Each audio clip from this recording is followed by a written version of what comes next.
E aí, moçada, eu sou a professora Elaine de Biologia. Vou fazer com vocês hoje a resolução do PET volume 3 da terceira semana do primeiro ano do ensino médio. Vamos para as atividades? O transporte de substâncias pela membrana pode ser classificado em passivo e ativo.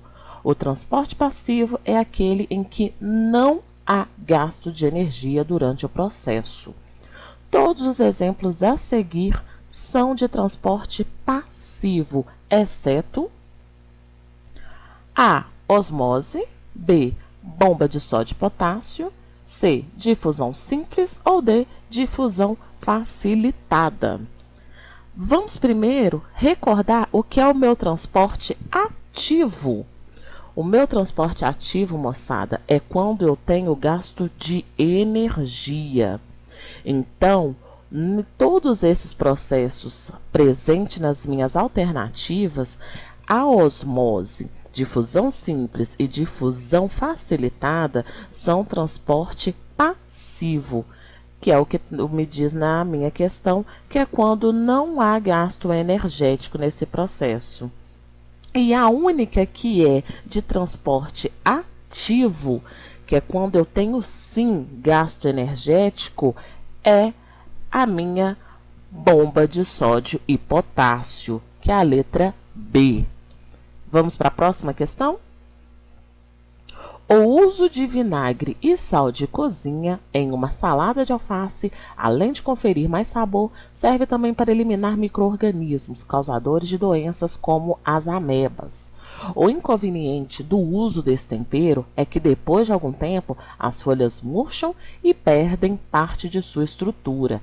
Esse fenômeno ocorre porque, moçada, quando eu tenho a presença de vinagre e sal de cozinha, ele faz com que a ameba e o alface ele perca essa água por um processo de osmose, onde há gasto energético, ou seja, é o meu transporte passivo. Mas, devido à presença da parede celular nas folhas do alface, elas murcham mais lentamente.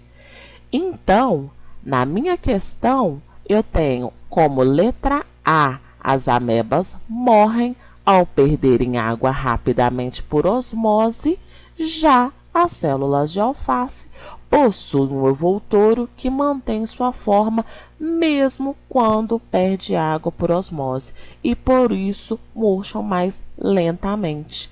Então, a resposta correta é a letra A. Questão próxima. Para entrar em uma célula, algumas substâncias necessitam de proteínas carregadoras. O transporte que envolve esse tipo de proteína quando não há gasto de energia é chamado de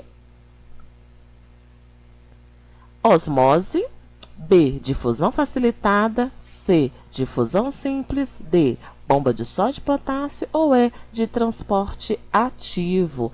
Lembra que na minha questão anterior eu já contei para vocês o que era justamente a minha substância, a minha diferença entre transporte ativo e transporte passivo?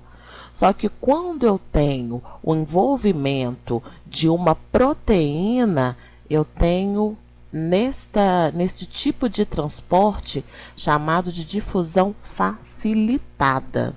A minha difusão facilitada ela é um transporte ativo que conta com o auxílio de uma proteína. Essa proteína é chamada de permease, que nós vamos ver depois lá na frente nas próximas atividades.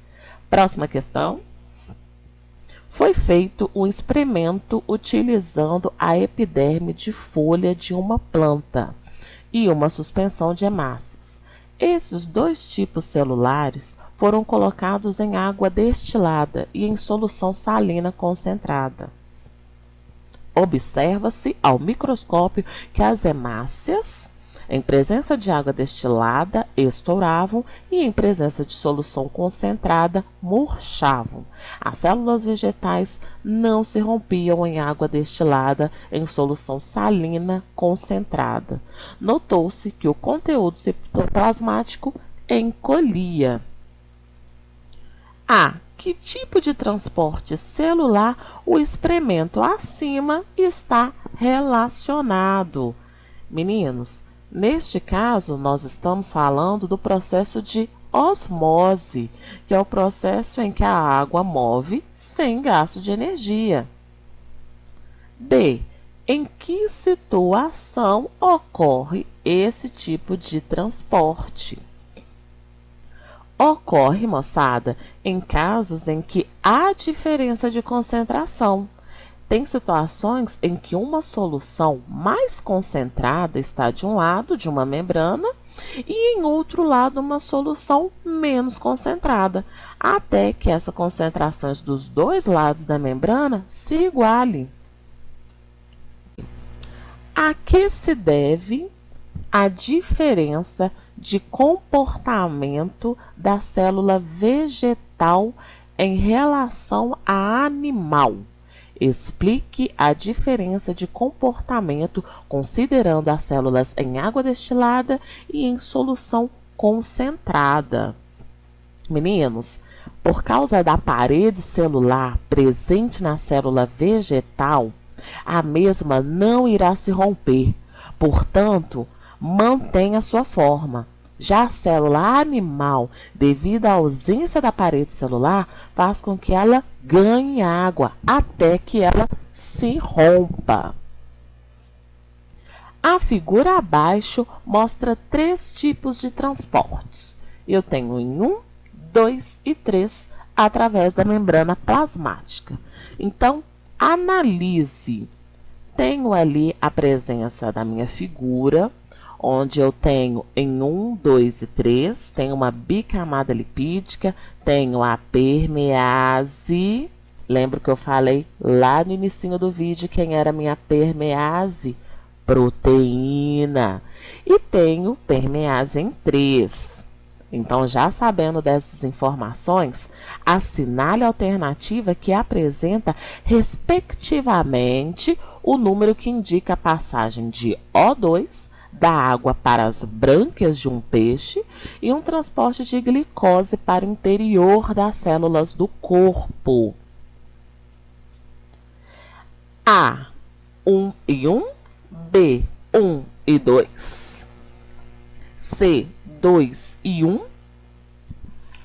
D, 2 e 3, ou E, 3 e 2. Então, vamos observar. Em 1, moçada, eu já não mostrei que eu tenho uma bicamada lipídica? Tenho, não tenho? E em 2, eu tenho a permease, e em 3 também, que são as minhas proteínas. Então, em 1, a substância ela passa pela bicamada lipídica, uma difusão simples. Então, isto ocorre com o CO2 e com o O2, né? No caso ali da minha questão, o meu oxigênio. Então, eu já sei quem eu encontro em 1. Em 2, eu tenho a passagem da substância do meio mais concentrado para o menos concentrado. Então, eu tenho um transporte passivo, só que eu tenho o auxílio de uma proteína transportadora. Olha ali a minha permease presente. Neste caso, eu tenho uma difusão facilitada. Isto geralmente, moçada, ocorre em aminoácidos e em glicose. Olha a minha questão. Então, a minha resposta correta para esta atividade é a letra B, em 1 e 2, onde 1 indica a passagem de oxigênio e 2 indica o meu transporte de glicose. Em 3, na verdade, só por curiosidade, que nós já sabemos a resposta correta, eu tenho um caso de transporte ativo, que a substância passa do meio menos concentrado para o meio mais concentrado, eu tendo um gasto de energia, só por curiosidade mesmo, viu, moçada? Mas a minha resposta correta é a letra B. Moçada, espero que tenha ficado claro. Um abraço a todos. Em breve, vamos ir corrigindo mais atividades do PET. Até mais!